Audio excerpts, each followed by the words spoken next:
money for you. Alright, Mr. Big Band Station. Pakusimutsa mureza pantombo rakachopto Breezy agara atipa laptop Manta wapitsa volume patop Yo Marcelo weraka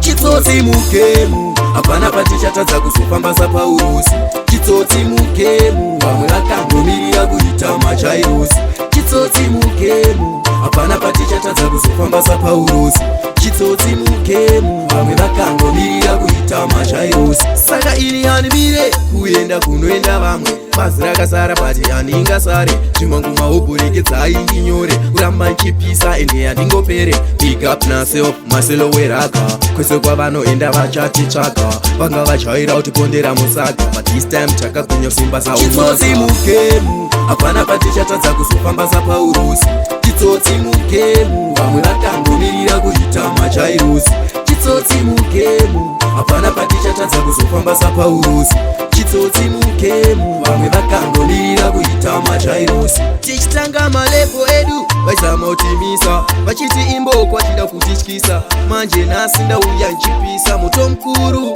musa uchipisa Musatifananidze isu atiko ikoko Kune mboko nesuwo titori mboko Vanomira neni vachisimudza maoko Chiri kwangu nhasi ndabuda Chitsotsi mugemu Hapana patichatadza kuzofambasa paurusi Chitsotsi mugemu Vamwe vakangomirira kuita majairusi Chitsotsi mugemu Hapana patichatadza kuzofambasa paurusi Chitsotsi mugemu Vamwe vakangomirira kuita majairusi Saka ini handimire kuenda kunoenda vamwe Bazi rakasara pati handingasare Zvimanguma uburekedzai ndinyore Kuramba nchipisa ende handingopere Big up naself, Marcelo weraka Kwese kwavanoenda vachatitsvaga Vanga vajaira kutipondera musaga But this time takakunya simba saumaka Chitsotsi mugemu Hapana patichatadza kuzofambasa paurusi Chitsotsi mugemu Vamwe vakangomirira kuita majairusi Chitsotsi mugemu Hapana patichatadza kuzofambasa paurusi Chitsotsi mugemu Vamwe vakangomirira kuita majairusi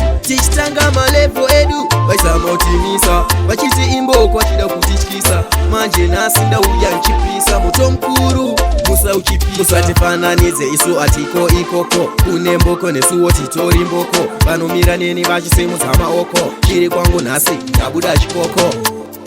Hapana patichatadza kuzofambasa paurusi Vamwe vakangomirira kuita majairusi